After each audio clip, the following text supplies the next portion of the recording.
menangkap hewan tak bertulang belakang ini dengan cara free dive, teman. Kak Jeki dan Kak Rivo akan menyelam. Sebutan kerennya sih free dive. Kalau di sini mereka menyebutnya mudung. Cari lobsternya. Kedalaman pencarian kali ini berkisar antara 5 hingga 8 meter. Pada habitat aslinya, lobster tinggal di daerah yang berbatu, berkarang, dan berpasir, teman.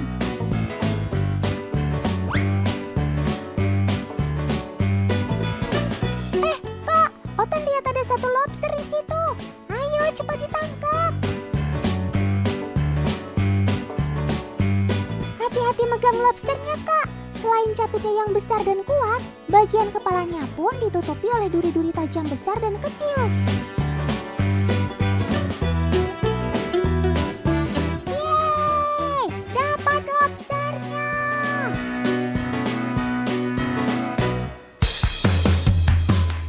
Hampir semua perairan di dunia menjadi habitat penyebaran hewan krustasea ini, teman.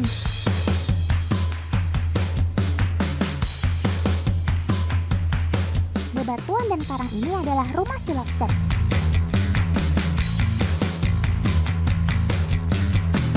Di sini ia dapat bersembunyi dari predatornya serta berkembang biak. Krustasea yang satu ini bersifat nokturnal alias aktif pada malam hari.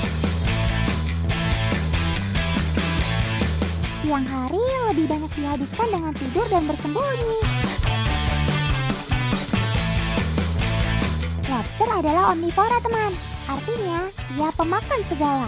Ikan kecil, hewan moluska, ganggang, dan tanaman laut adalah menu hariannya. Saat mencari makanan, ia akan berjalan di dasar laut menggunakan kakinya. Kok aneh ya? Buat apa coba dia capek-capek jalan? Kan tinggal berenang saja. Oh iya, kenapa ia jalan? Karena lobster adalah perenang yang buruk, teman. Walaupun memiliki kaki renang. Pasti dari kecil belum pernah les berenang ya. Oh iya, teman. Masyarakat Tanjung Jaya biasa menangkap lobster dengan menggunakan serok. Nah, kali ini Kak Dimas akan melihat hasil serok milik paman nelayan yang sudah didiamkan selama 2 hari. Semoga saja hasilnya melimpah ya. Ini dia serok milik paman. Wah, ternyata serok dibuat hanya dengan bambu, teman. Serok yang dipasang jaring sepanjang 100 meter ini merupakan perangkap untuk ikan, udang, dan juga lobster. Perangkap akan bekerja ketika air laut sedang pasang dan juga bergelombang. Kebetulan kemarin gelombang air lautnya cukup tinggi. Semoga saja hasil tangkapan serok milik paman juga melimpah ya. Lihat, itu dia hasil seroknya. Wah, ternyata lobster yang terperangkap dalam serok ini lumayan banyak ya. 1, 2, 5, 10. Wah, banyak banget. Ukurannya juga beragam ya. Gak semuanya bisa langsung dijual. Tidak hanya lobster, ada juga udang mantis dan berbagai jenis ikan. Wah, kalau dihitung-hitung, dalam sehari penghasilan paman pemilik serok ini lumayan juga ya. Apalagi harga 1 kilo lobster saat ini mencapai Rp350.000.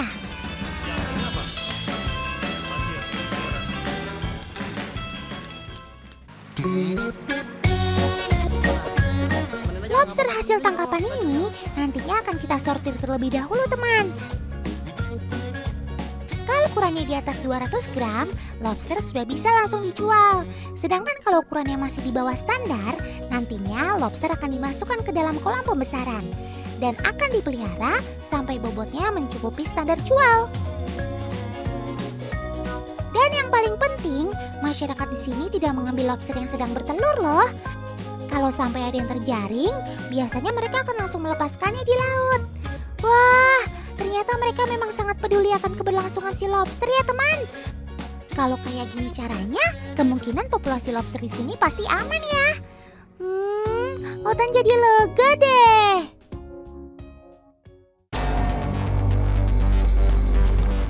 Hei, Kak Dimas dan paman-paman ini mau kemana ya? Kok kelihatannya serius banget? Bawa apa sih itu? Otan jadi penisirin deh. Penasaran maksudnya? Jadi Kak Dimas sekarang lagi mau naruh rumah lobster di laut. Ayo teman-teman. Iyalah, ternyata yang Kak Dimas dan paman-paman ini bawa adalah rumah lobster toh. Kalau begitu, ayo kita bantu mereka teman. Rumah lobster ini memang lumayan berat ya teman. 1 kilogramnya memiliki berat kurang lebih 100 kilogram.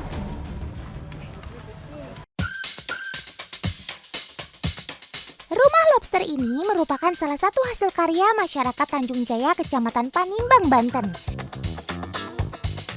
Ide membuat rumah lobster lahir dikarenakan alam bawah laut di sekitar sana yang sudah mulai rusak. Padahal dari dulu di sini salah satu penghasil lobster terbesar di Banten loh. Namun karena kondisi bawah lautnya kurang baik, populasi lobster di sekitar sini jadi menurun. Di habitatnya, lobster biasa bersembunyi di balik terumbu karang atau di tempat-tempat gelap lainnya.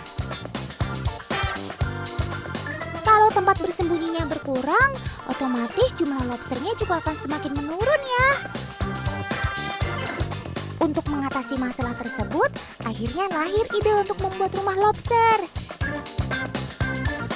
Sebelum ditaruh ke dalam laut, rumah lobsternya wajib kita pasang karang-karang seperti ini ya. Jadi selain digunakan untuk tempat tinggalnya lobster, rumah lobster ini juga diharapkan dapat menjaga keberadaan terumbu karang di laut. Sehingga gak cuma lobsternya aja yang populasinya bertambah, tapi ekosistem lautnya juga jadi semakin baik. Apalagi Indonesia dijuluki surganya terumbu karang dunia. Jadi kita harus jaga kelestariannya ya.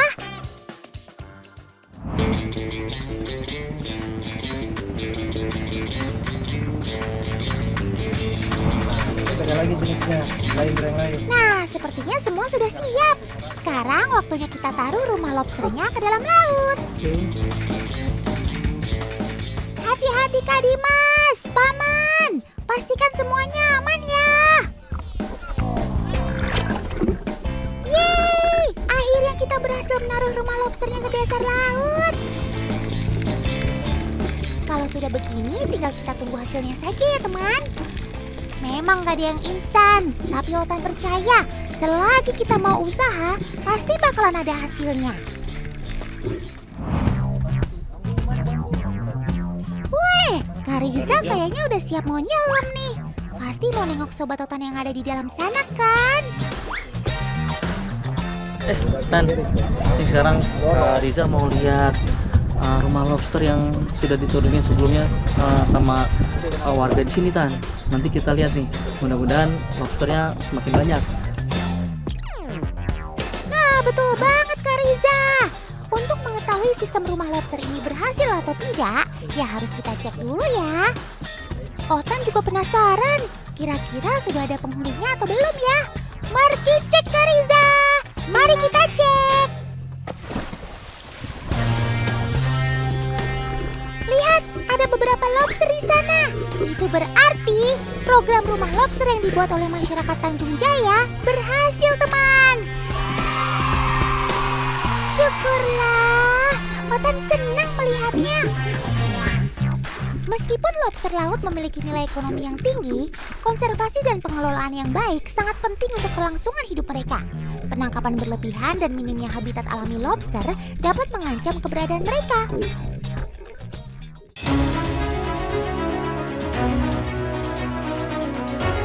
Saudaraku, Madain Saleh atau Al-Hijr, tempat ini pernah dikutuk oleh Allah Subhanahu wa Ta'ala. Hal itu Allah mengazab kaum Nabi Lut atau kaum Sodom, mengangkat dan juga membalikan ke bumi. Tidak ada satupun nabi yang tidak menggembala kambing.